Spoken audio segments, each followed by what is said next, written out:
Bienvenidos. En el episodio anterior estuvimos hablando de por qué una ruptura puede doler tanto a nivel emocional y a nivel psicológico, así como también cómo todo esto impacta a nivel cerebral y cómo incluso nuestras maneras de vincularnos, nuestro estilo de apego puede condicionar la manera en que afrontamos una ruptura. Si todavía no lo escuchaste, te recomendamos que vayas a verlo porque es muy importante para poder comprender a lo que vamos a hablar en el día de hoy, que es cómo transitar este duelo de una manera saludable. ¿Qué cosas nos pueden ayudar para poder procesar este dolor y para poder, a partir de esta ruptura, reconstruirnos, aprender, crecer y no quedarnos quizás atrapados en el dolor, congelados en eso y seguir repitiendo patrones que nos hacen daño y que nos hacen vincularnos de una forma que quizás no es tan adaptativa y que no nos hace bien? Sin duda, comprender el dolor de una ruptura es una parte del camino.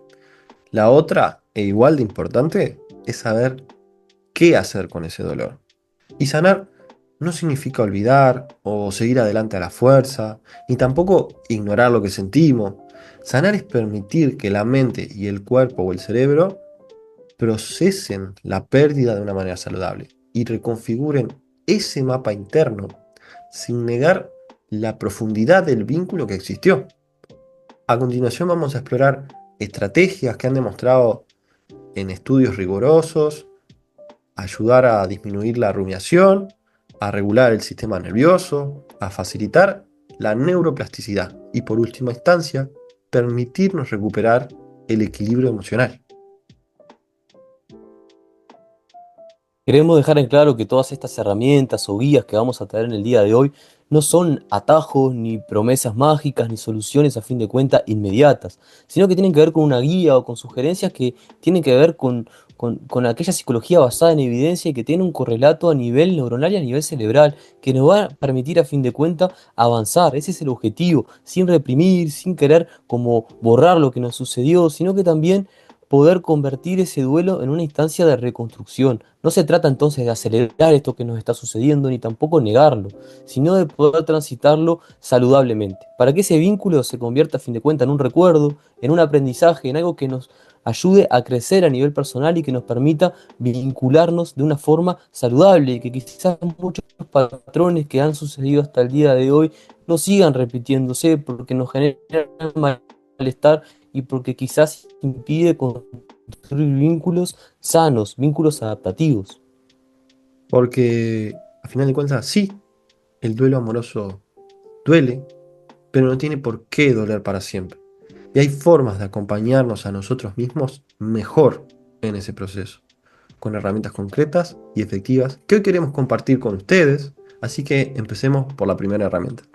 Bueno, antes de comenzar quizá en esta parte más práctica de aquellas sugerencias que nosotros consideramos importantes para poder sanar o para poder afrontar un proceso de duelo tras una ruptura amorosa, quisiéramos quizás mencionar algunos de los errores que nosotros consideramos que son comunes y que a fin de cuentas obstaculizan el buen tránsito de todo este proceso, ¿no? Uno puede ser, por ejemplo, la búsqueda de contacto constante con la expareja, llamadas, mensajes y demás.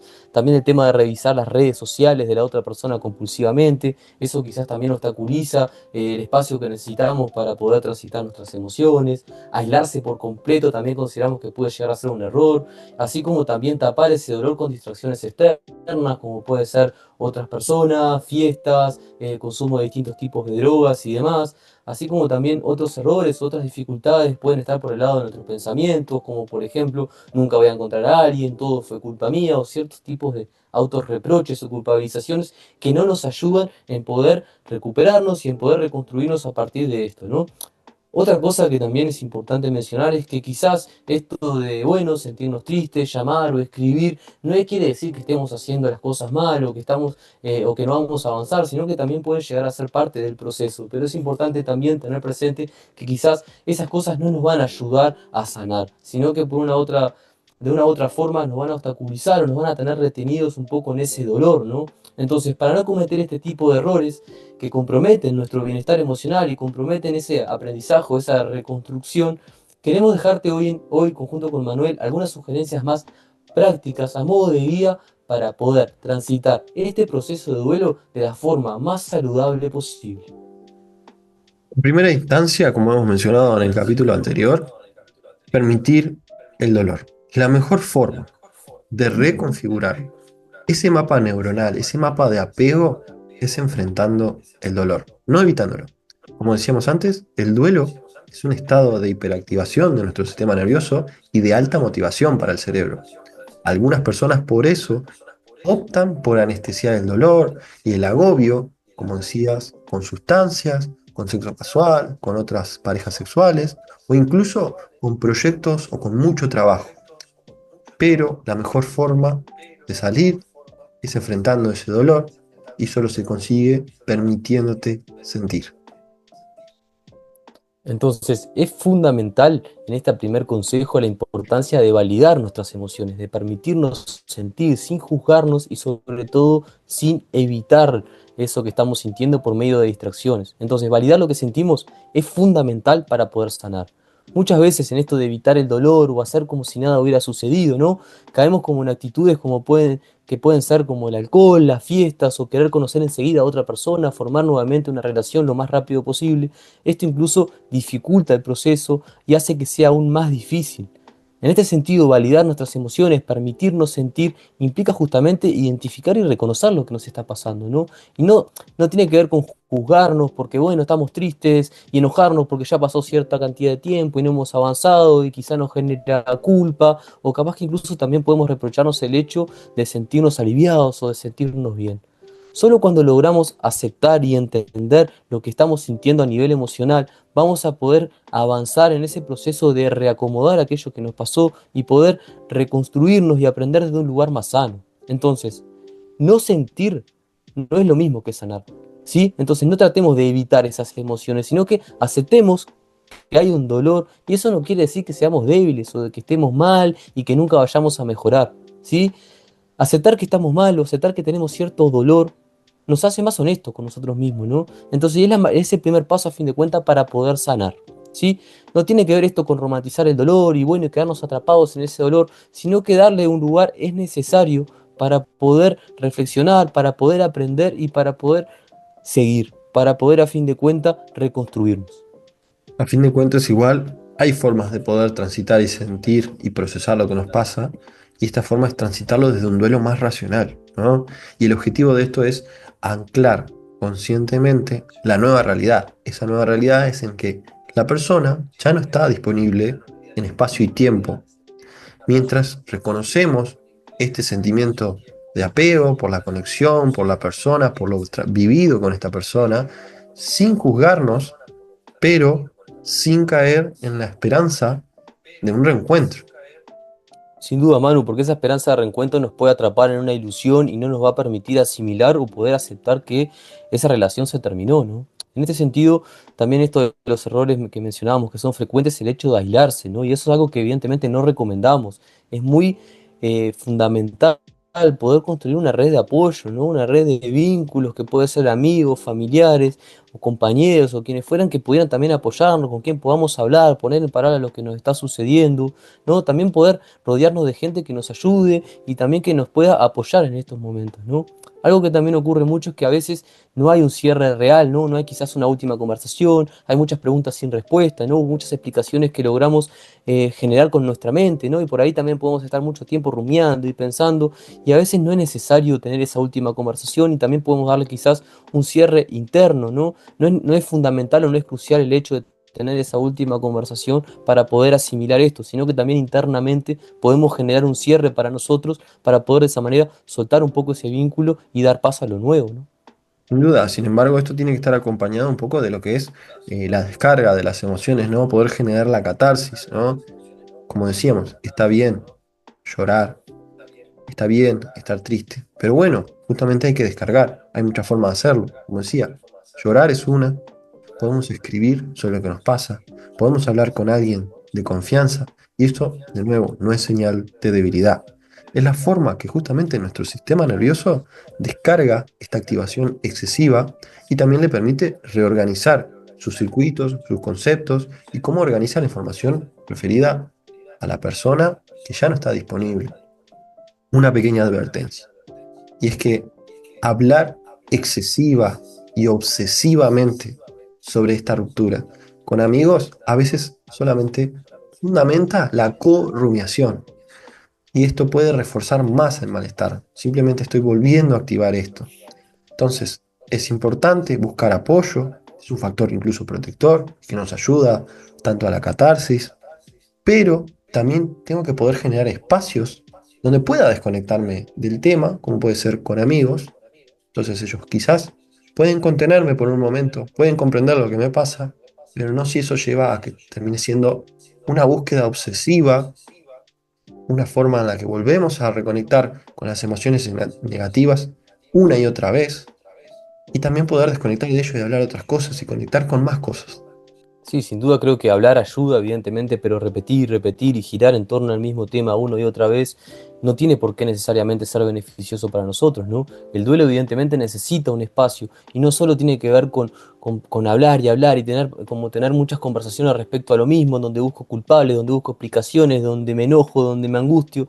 Entonces, sí, apoyarnos en nosotros es fundamental, pero si cada conversación que tenemos gira en torno al mismo tema, si cada conversación que tenemos nos genera más malestar, nos activa nuevamente emocionalmente, nos lleva justamente a ese lugar de tristeza, de angustia, de reproche, es necesario que también seamos conscientes de eso y darnos cuenta cómo a veces parece que estamos elaborando este duelo, pero en realidad lo que estamos haciendo es alimentando esa rumiación, alimentando esos pensamientos negativos y a fin de cuentas como echando más leña al fuego y quizás no nos está ayudando tanto, ¿no? Entonces, sí está bueno el hecho de generar redes de apoyo, de hablar del tema, de poder contenernos, pero que no sea el único tema que está sobre la mesa o lo único que a fin de cuentas nos une a nuestros vínculos o a nuestra red de apoyo, ¿no? Sino que también poder generar otros espacios en donde podamos disfrutar y estar contenidos, pero que no todo gire en torno a la separación o la ruptura, ¿no?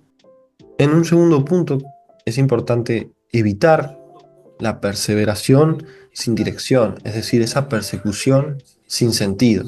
Hay muchas personas que se repiten sin cesar el qué hice mal, qué podría haber cambiado, y parte de eso es útil, ¿no? Porque depende del contexto en el que nos hayamos separado. Pero hay un punto en donde se convierte en una forma de mantener viva una esperanza imposible. La solución es aceptar radicalmente que esa persona ya no está disponible. ¿Qué pensás vos, Diego? Sin duda, muchas veces como todo este pensamiento, toda esta rumiación, es como también una manera que podemos llegar a encontrar para no contactar con lo emocional, ¿no? Quedarnos más quizás en el plano racional de los pensamientos y demás, justamente nos genera una ilusión de como que podemos llegar a controlar o que lleguemos a llegar a manejar mejor la situación, como intentar encontrar respuestas, explicaciones, pero a veces más que ese sobreanálisis o ese sobrepensamiento, lo que es más necesario es justamente dar lugar a lo emocional y no quedarnos tanto en la rumiación o en el sobrepensar, ¿no? Entonces, también en este sentido es importante que le demos un lugar a identificar esos pensamientos que estamos teniendo, si nos están ayudando, si ayudan a sanar o si al revés nos generan más malestar, ¿no? En esto tiene que ver mucho con lo que se habla de la reestructuración cognitiva, que es un proceso que se da mucho en lo que es la terapia cognitivo-conductual, que tiene que ver con identificar esos pensamientos que quizás son más destructivos y nos generan malestar para poder cuestionarlos, ¿no? Entonces creo que también los pensamientos juegan un papel muy importante y a veces más que ayudar pueden obstaculizar la correcta elaboración de una ruptura, ¿no? Estoy de acuerdo. Y además, en la era en la que vivimos, donde las redes sociales nos permiten justamente parcialmente ver qué hace o no el otro, refuerzan como esa sensación de cercanía, de apego, pero terminan alimentando más la rumiación, el recircular la información en nuestro cerebro respecto a la persona. Para ello, recomendamos evitar el contacto y la exposición digital a la expareja.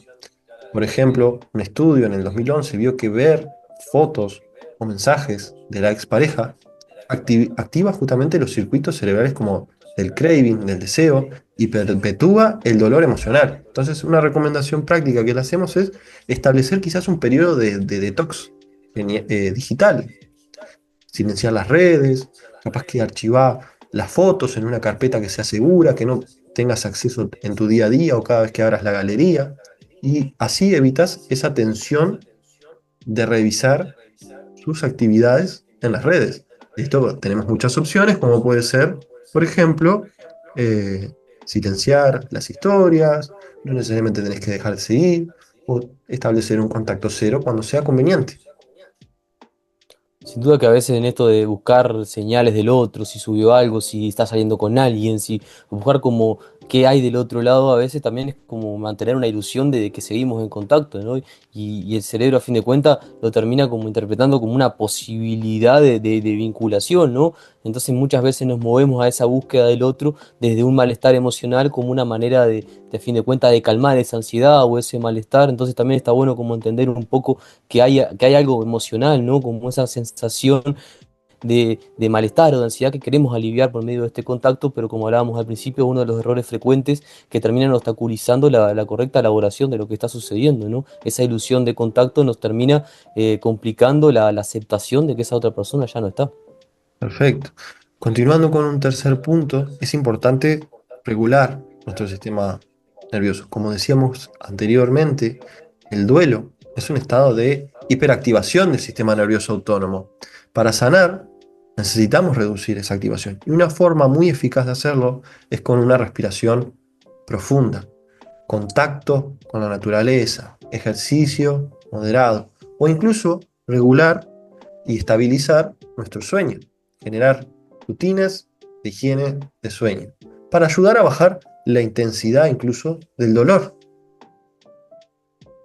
Bien, sin duda, creo que es fundamental el tema del autocuidado, ¿no? De poder tener cierta autocompasión con nosotros, de poder generar rutinas, sobre todo también que aquellas que tengan que ver con nuestros intereses, con cosas que nos gustan, ¿no? Quizás retomar aquellas actividades que dejamos en un segundo plano, que quizás porque estábamos en una relación descuidamos bastante y también está bueno como reconectar con eso, pero creo que también además de cuidar nuestro cuerpo, como bien decís vos, Manuel, con del sueño, de la alimentación, del tema de la respiración, que puede ser de mucha ayuda, también nosotros volvemos a insistir en la importancia de lo que pensamos y lo que podemos llegar a sentir o no, ¿no? Porque aunque podemos, por ejemplo, cuidarnos, hacer ejercicio y demás, y bien eso puede ayudar, pero si no damos lugar a lo emocional o a lo que pensamos, el sistema nervioso va a seguir activado, ¿no? Entonces también es como complementar el cuidado de nuestro cuerpo, pero también validar aquello que nos está sucediendo y darle lugar a lo que pensamos y a lo que sentimos. Es decir, no es ni una ni la otra, sino como que acompasar ambas cuestiones creo que es fundamental para regular nuestro sistema nervioso y para encontrar un mayor bienestar. Tal cual. Aparte, es entendible que mismo por la desestabilización emocional que genera transitar un duelo, estas conductas se pueden alterar o pueden pausarse o no puede alcanzarlas en su mayor eficacia. De todas maneras, hay que tratar de dedicarles importancia en recuperarlas, en dedicarte tiempo a ti mismo y a todo tu cuidado. Es lo que más te va a ayudar a superar el duelo. Y no necesitas matarte en el gimnasio, simplemente con intentar salir a caminar 20, 30 minutos al día, y eso tiene un efecto directo en nuestra neuroquímica, e intentar restablecer nuestra rutina de sueño de una forma consistente, que también ayuda a nuestra neuroquímica y también a la reconexión y neuroplasticidad de esos mapas neuronales que hablábamos con anterioridad. Ahora, en un cuarto punto, hay que transformar esta energía en algo más motivacional. Una estrategia útil es redirigir esa energía que iba hacia el otro, hacia un nuevo objetivo significativo, como puede ser un proyecto, un trabajo, un deporte o incluso un hobby. No simplemente como una distracción, sino como una forma de transformación. Pero ojo, esto solo funciona si antes hubo un espacio para sentir y para procesar, y no, si el dolor se embotella, puede reaparecer años después y de formas muy difusas. Algunos pacientes hablan incluso de sentirse fatigados crónicamente de la nada, o incluso sentir mucha dificultad a la hora de vincularse con nuevas personas, o incluso sentir una gran angustia o tristeza de una forma inexplicable. Entonces, bueno, no se trata de llenarnos de actividades para no pensar, ¿no? Es decir, para que esta transformación sea real, para que haya realmente una gestión emocional de todo esto que nos está sucediendo, es necesario primero, obviamente, conectar con lo que sentimos, con lo que pensamos, y luego sí, de haber transitado un poco esto, redirigir esa energía desde un lugar más como consciente, de yo elegir hacia dónde quiero llevar mi vida a partir de esta ruptura, ¿no? El cambio entonces empieza desde adentro, ¿no? De escucharnos, de darnos un lugar a sentir y luego de ahí sí transformar todo eso que nos está pasando en energía que podamos poner en nuestros proyectos, en nuestra vida, en seguir adelante, ¿no? si bien yo creo que todos estos consejos son útiles para la autogestión, hay en algunos casos, evidentemente, de que, a ver, que es necesaria también la ayuda profesional, ¿no? Cuando este duelo a veces se complica, cuando parece que no lo podemos afrontar solos, entonces, si el malestar interfiere con tu vida, con tu día a día, ¿no? Pasan semanas, pasan meses incluso, y vos sentís una gran angustia que te está obstaculizando llevar tus responsabilidades, sentís que no puedes avanzar, quizás es una buena manera buscar ayuda profesional, ¿no? Si aparece ansiedad, depresión, conductas impulsivas, incluso pueden aparecer ideas de muerte, de este gran malestar, también te recomendamos que busques una ayuda profesional. ¿Por qué? Porque la terapia puede ser un gran espacio, una gran ayuda para justamente procesar, para entender y para poder reconstruirnos. Entonces, si bien estamos dando una gran guía y creo que también estos consejos son muy prácticos y pueden ayudar a un montón de gente, también está bien si con estos consejos tampoco es suficiente para vos. Y quizás hay casos en donde la ayuda profesional es muy necesaria. Y eso también te lo recomendamos porque creo que también pedir ayuda es un acto de valentía y es un acto de autocuidado muy importante.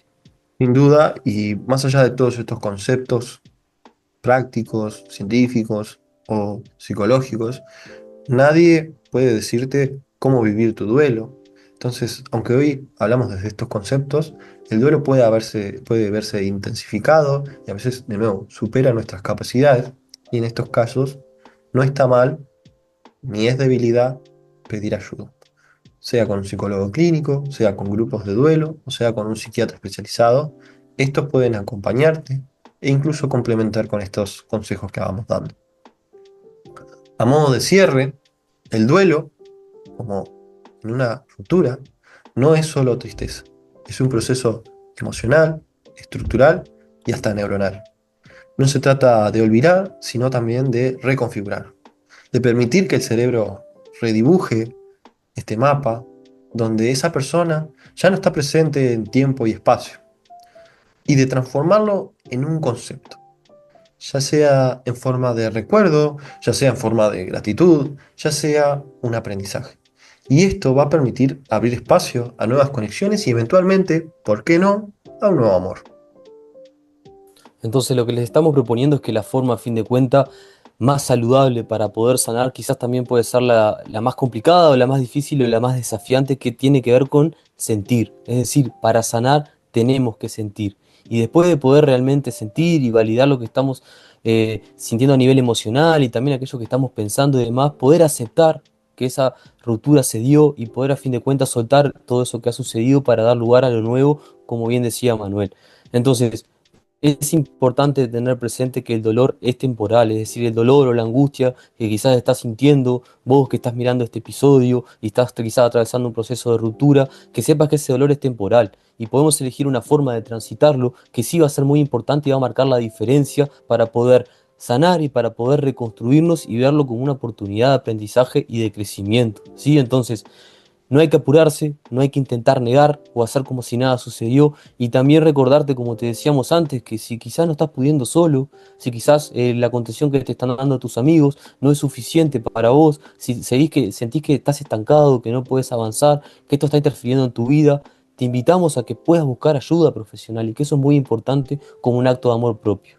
Entonces, si este episodio te gustó, te ayudó, te pareció importante o interesante, te invitamos a que lo compartes con tu gente, con la gente que quizás lo esté necesitando, con aquel amigo, aquel compañero que se podría haber beneficiado con escuchar estos consejos. Así que desde ya agradecerles a quien vieron este episodio y esperemos que sea de utilidad. De paso, pueden encontrarnos en nuestras redes sociales, podés compartirnos la tuya, tu Instagram, Diego. Sí, es arroba sic Diego Abella y también nos encuentran fuera de foco, sí. Bien, y a mí me pueden encontrar sí.manuelfojo, y ahí tenemos un vivo donde estuvimos hablando sobre rupturas amorosas, donde pueden encontrar más información. Desde ya, muchas gracias y nos vemos en la próxima.